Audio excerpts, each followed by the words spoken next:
Have you ever wondered what mysteries lie hidden beneath the ocean's surface? Imagine exploring the dark, twisting caves beneath the waves, where every turn could lead to either an amazing discovery or a dangerous trap. On December 23, 1984, a group of 6 brave divers set out to explore the BlowHole Cave off the coast of Oahu, Hawaii. But when one diver suddenly disappears, the adventure takes a terrifying turn. What happened deep inside that cave? How did a simple dive become a race against time? Join us as we uncover the chilling events that unfolded beneath the surface, where the ocean's beauty hides its darkest secrets. BlowHole Cave is a fascinating rock formation located on the island of Oahu, Hawaii, near Hanauma Bay at Halona Point. The name Halona comes from the Hawaiian word meaning lookout, which is fitting for the stunning views of the Pacific Ocean that the site offers. This natural wonder is a popular spot for tourists who visit to witness the spectacular blowhole in action, enjoy the nearby beach, and occasionally spot humpback whales or Hawaiian green sea turtles, known as honu, during the winter months. However, the real attraction of this area is the blowhole, which shoots sea spray high into the air, mimicking a geyser. The formation of the BlowHole Cave began thousands of years ago during a period of intense volcanic activity in Oahu. Lava from Koko Crater flowed into the ocean, creating intricate tunnels and tubes beneath the surface. These lava tubes extend deep into the ocean, narrowing as they rise toward the surface. When the tide is high and the winds are strong, waves crash into the shore, sending water into the narrow openings of the rock. This pressure builds up, forcing the water and air out through the blowhole, creating a spectacular burst of sea spray that can shoot up to 30 feet into the air. The best time to witness the blowhole at its most active is during high tide, when the ocean's force is strong. The sound of the water being forced through the narrow lava tubes can be quite dramatic, echoing through the area like thunder. On particularly windy days, the spray is even more impressive, making the BlowHole Cave a must-see destination for anyone visiting Oahu. BlowHole Cave is not just about the blowhole itself, though. The area around it offers much to explore. Halona Cave, known locally as Cockroach Cave, is a small, sandy beach nestled close to the blowhole. This cove is a favorite spot for both tourists and locals, especially when the surf is calm, making it ideal for swimming and relaxing. The cove's crystal-clear waters and picturesque surroundings make it a perfect place to unwind after witnessing the natural spectacle of the blowhole.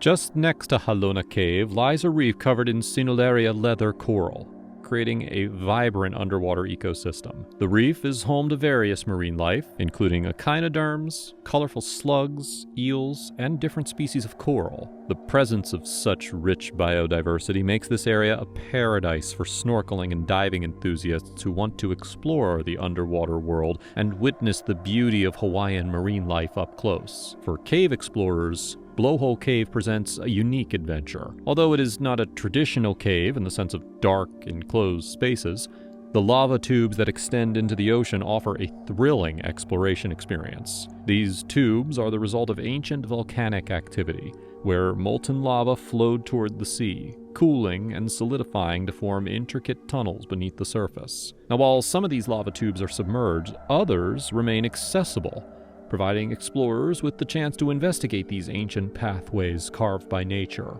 Cave exploration in this area requires careful planning and preparation. The ocean currents near the blowhole can be strong, and the terrain around the cave is rugged and slippery due to the constant presence of sea spray. Explorers need to be cautious and well prepared, ensuring that they have the right equipment and knowledge of the tides. The narrow passages of the lava tubes, combined with the force of the waves, can make exploration challenging but also incredibly rewarding for those looking for a unique adventure. Moreover, BlowHole Cave holds cultural significance for the Hawaiian people. The entire area of Halona Point has deep ties to Hawaiian history and mythology. For generations, locals have considered this place sacred, a reminder of the island's volcanic origins and the raw power of nature. The blowhole itself serves as a powerful symbol of the ocean's strength, and many visitors come not just to see the natural wonder, but to experience the connection to the land and sea that the area represents. BlowHole Cave is more than just a tourist spot. It is a place where natural beauty, adventure, and cultural history all come together. Whether you're there to witness the blowhole's spectacular display, relax on the sandy shores of Halona Cave, or explore the lava tubes beneath the surface, BlowHole Cave offers something for everyone. It's a must-see destination for anyone visiting Oahu, and for cave explorers, it presents a unique and thrilling challenge that is sure to leave a lasting impression. Cave diving is a dangerous but exhilarating activity. The divers had spent months preparing for this particular dive. They trained rigorously, ensuring their scuba gear was in top condition, practicing their breathing techniques, and learning to navigate the dark, narrow passages of underwater caves. In the cold morning of December 23, 1984, a group of 6 divers set out on what was meant to be an exciting underwater adventure near the blowhole on the coast of Oahu, Hawaii. These divers, including Sue Turner, a 21-year-old thrill seeker, were drawn to the area by the promise of exploring the mysterious caves hidden beneath the surface of the Pacific Ocean. For them, cave diving wasn't just a sport. It was a way to escape the ordinary and experience the untamed beauty of nature in a way that few others could. The allure of the ocean's depths, the excitement of venturing into uncharted territories, and the challenge of pushing their limits drove these divers to the BlowHole Cave that day. Sue Turner, the youngest of the group, had only recently developed a love for diving. She had been diving for a little over a year, and had already built a reputation for her adventurous spirit. Although still gaining experience, she was confident, eager, and perhaps a little overzealous. Like many cave divers, Sue was drawn to the thrill of the unknown. The caves near the blowhole were famous for their treacherous conditions, with their narrow passages and strong currents, making them suitable only for experienced divers. Well, despite the risks, the group, including Sue, was excited to explore the area. On the morning of December 23rd, the group gathered their equipment and began discussing their plan for the day. They were aware of the potential hazards of the blowhole cave, having heard stories of the dangers that lurk below the surface. But they were confident in their skills and excited to begin their dive. They checked their scuba tanks, regulators, buoyancy vests, and weight belts, ensuring that everything was in perfect working order. Excitement filled the air as they set out to explore the caves that had captured their imaginations. As they descended into the water, the beauty of the underwater world unfolded before them. The water was clear, revealing the vibrant coral reefs and marine life that called the area home. The group swam together, communicating through hand signals as they went deeper into the caves. The caves themselves were awe-inspiring, with narrow tunnels leading into larger chambers. The thrill of discovery kept the divers focused, but they were always mindful of the risks that came with cave diving. Sue, however, seemed particularly taken by the experience. As the group explored deeper into the cave system, she began to stray from the others. Perhaps it was the excitement of the moment, or perhaps it was a simple mistake, but Sue soon found herself separated from her companions. The strong currents near the blowhole cave made it difficult for her to return to the group, and she was swept further into the cave.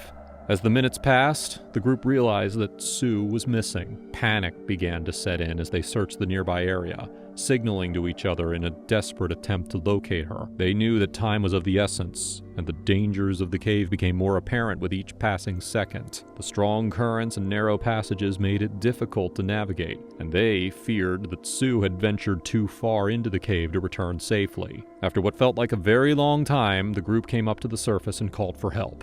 A search was immediately launched, involving local authorities, the Coast Guard, and a helicopter crew. The search area was vast, with cliffs and underwater caves making the rescue mission even more challenging. The helicopter crew began scanning the waters below, hoping to find any sign of Sue. At 3:30 p.m., their search paid off.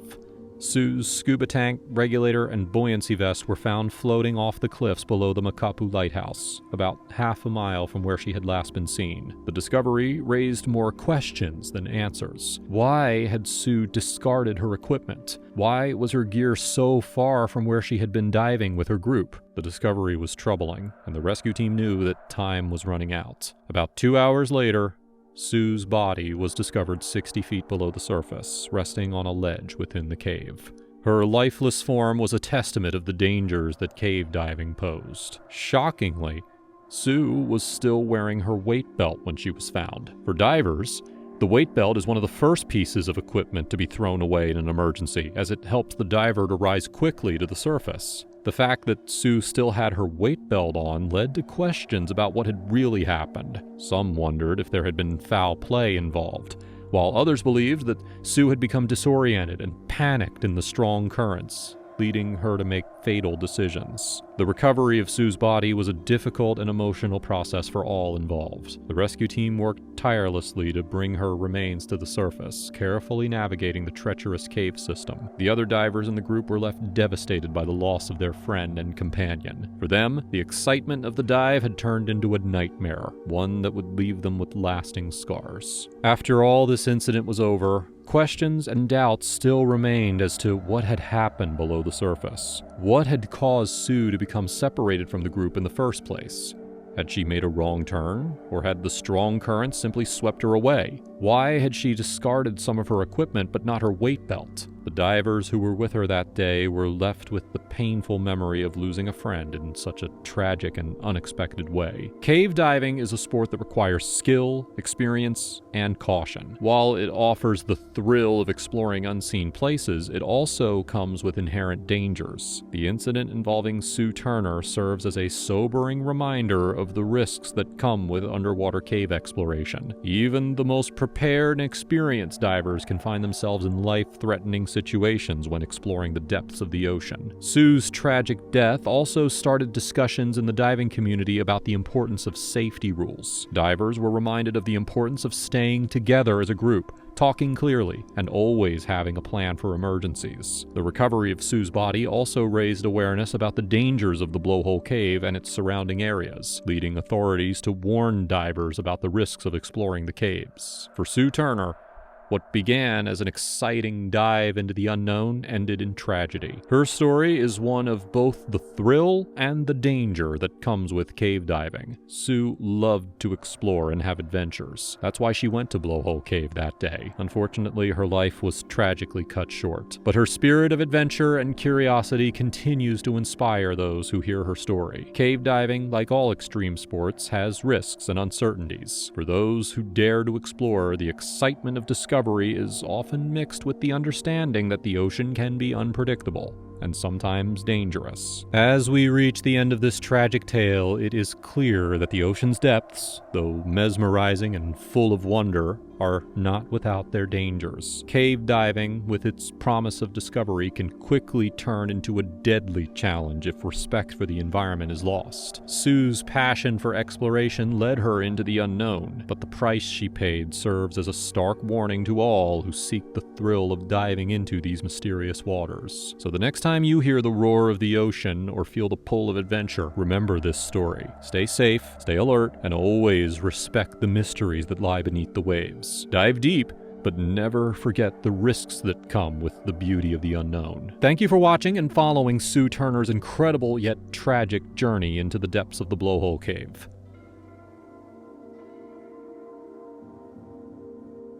Stevens Gap is one of the most beautiful caves in the world. Its massive pit, with an almost biblical beam of sunlight cascading from above, is tailor-made for Hollywood movies. The entrance to the pit is supposedly one of the most photographed in North America, and it's easy to see why. But despite its apparent serenity, Stevens Gap is also known for devouring explorers alive. And recently, the gap has claimed more lives than usual. Stevens Gap is located in Jackson County, Alabama, about 30 miles east of the state's most populous city, Huntsville. It's fairly easy to reach by car. If you're traveling from Huntsville, the drive will only take you about a half hour. The entrance to the Stevens Gap Callahan Cave Preserve is only a little ways off the freeway, making it much more accessible than other similar caves around the world. While it's easy to travel there, actually getting into the cave is more complicated. In order to visit Stevens Gap, you're required by law to get a permit. The preserve is privately owned, and Stevens Gap is protected by the Southeastern Cave Conservancy, the largest land conservancy in the world dedicated entirely to protecting caves. This sounds intimidating, but aside from the mild inconvenience, these permits are probably fairly easy to get. One of the unique things about Stevens Gap is that you don't have to be an experienced cave diver to go inside it. In fact, it is possible to walk into the main pit with no more equipment than some decent hiking boots. Some visitors have even been able to camp inside the cave, although other sources give the impression this has either never been allowed or is not allowed anymore. Most people seem to agree the permits are a good thing, as they help regulate the influx of visitors and preserve the cave. Even with the permit requirement, the cave is still a very popular spot, with applicants needing to reserve their time slot around 2 to 3 weeks in advance. It's safe to assume the majority of visitors to Stevens Gap do so on foot. However, there is a smaller subset of more daring visitors who opt to rappel down. Doing this can be both visually stunning and adrenaline pumping. From the opening in the ceiling, measured from the edge of the hole, the bottom of the pit is a whopping 143 feet directly below. This large vertical passageway, which is often described as the keyhole, is quite wide and roughly cylindrical in shape. This is the spot from which sunlight pours into the underground cavern, and it is arguably one of the main features that makes this such a popular spot for photographers. To descend mid-air along this ray of sunlight is nothing short of a caving enthusiast's dream. But it is not for those who don't have proper equipment or lots of prior experience. Frighteningly, even when you're experienced and you bring all the necessary gear with you, things can still go wrong. At Stevens Gap, when they go wrong, they go really wrong. And in 2019, more than one unfortunate visitor met their demise at the bottom of Stevens Gap. The first life to be claimed by Stevens Gap was that of Juan Gerardo Cruces.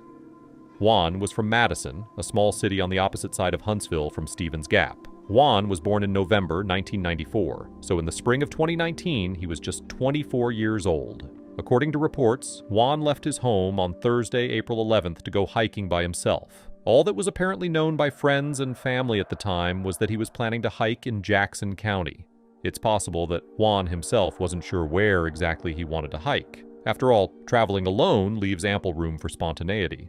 Although we don't know for sure, it seems likely that going off to spend the day alone hiking was not unusual for Juan, as there are no reports that his family was worried about him, at least not at first. However, when Juan never came back that evening, his family filed a missing persons report. The following day, which was Friday, April 12th, the Jackson County Police began an investigation into the whereabouts of Juan Gerardo Cruces. Knowing that Juan was out hiking probably helped to narrow the search right from the beginning, but the police still had a fairly large range of possible places to look. Jackson County is well over 1,000 square miles, and there are numerous areas full of hiking trails. After some time, Jackson County Police came across Juan Gerardo Cruces' car in the place they were probably least hoping to find it, the parking lot at Stevens Gap Callahan Cave Preserve. This must have sent a chill down the spines of the officers. Stevens Gap is a well-known landmark in the area, and not at all a place you want to have to look for a missing person. Fearing the worst, Jackson County Police quickly notified the Scottsboro-Jackson County Rescue Squad, who came to help search the area. They searched all over the park, the trails, and even in some parts of the cave. However, due to the obvious need for highly specialized equipment, the crew wasn't able to fully search the cave. Even though they hadn't found any trace of Juan Gerardo Cruces, the crew knew they needed to make absolutely sure that every inch of the cave had been thoroughly covered. Before leaving to continue the search elsewhere, they called the Huntsville Cave Rescue Unit. As their title suggests, this unit showed up with all the necessary equipment and expertise to descend into Stevens Gap and conduct a total search of the infamous keyhole. Sadly, against the hopes of everyone on the scene, it was at this point that the body of Juan Gerardo Cruces was found. He had fallen all the way down the 143 feet keyhole to a horrific death at the very bottom. We have only a couple clues as to the state of Juan's body upon discovery.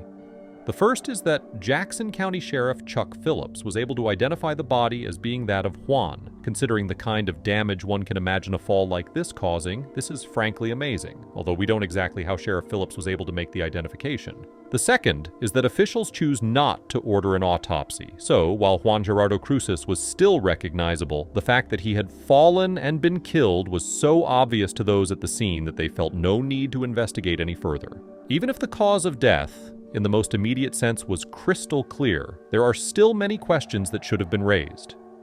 Why was a hiker going anywhere near the opening to Stevens Gap in the first place? As I mentioned earlier, Stevens Gap is unique in that there is a walkable path to get inside the cave from another entry point. How is that nobody saw or heard anything? This is a popular cave. Visitors come and go every day, and some apparently even camp overnight. A person falling down the 143 feet keyhole and landing at the bottom seems like just about the most noticeable thing that could possibly happen inside Stephen's Gap. And yet, there are no witnesses. Was the cave empty? Did Juan fall in the middle of the night? Why was he there in the middle of the night? Another question, which is sure to at least cross the mind of anyone who hears this story, is that of whether Juan fell or jumped.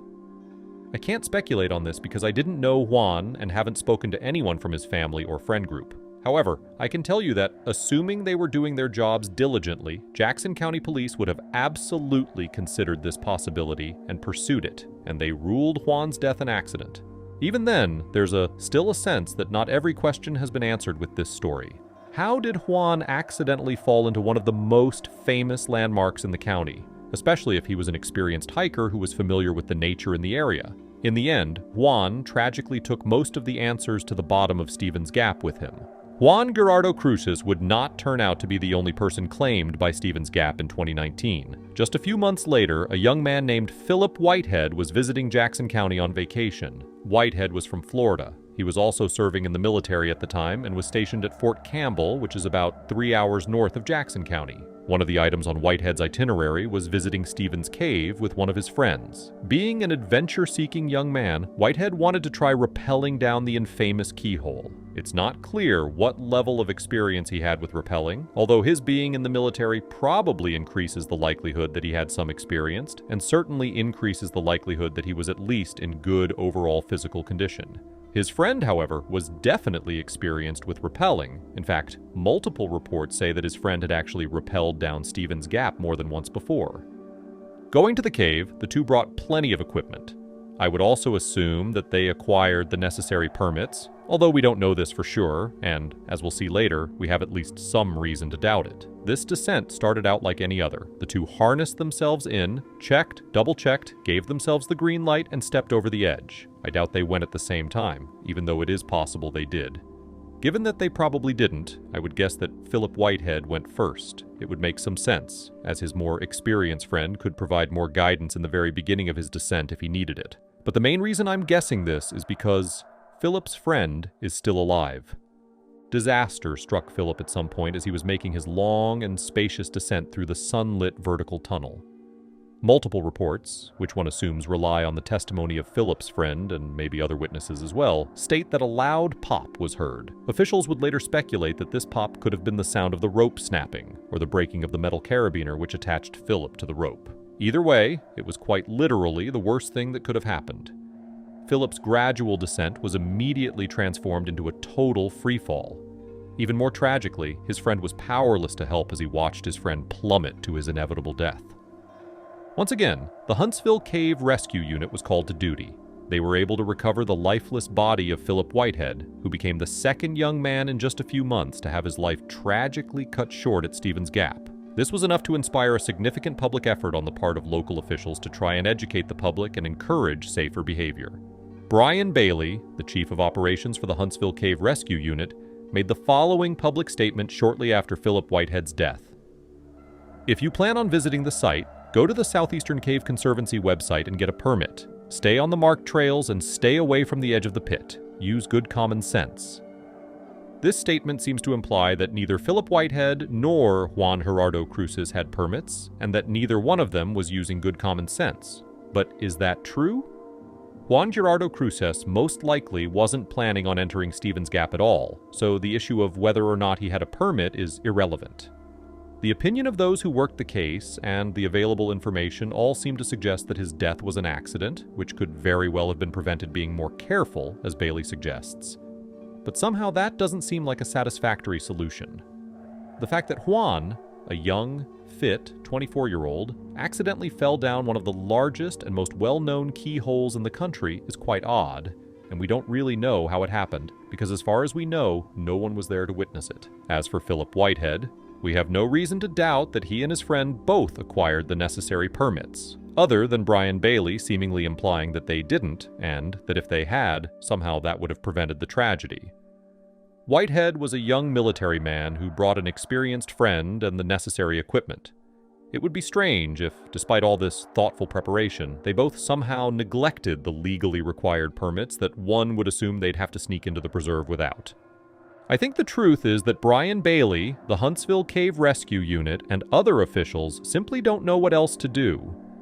Encouraging the public to be careful and to make sure they follow all the rules seem like natural reactions to these two successive events, but neither suggestion really addresses anything that either of the victims did wrong. The much darker reality that perhaps no one wants to address is that disasters like these can simply happen without warning. Competent, responsible people who know what they're doing and have done it before can still fall prey to the very thing their experience and precaution are supposed to prevent. All it takes is one slip, one snapped rope, one step too far in the wrong direction.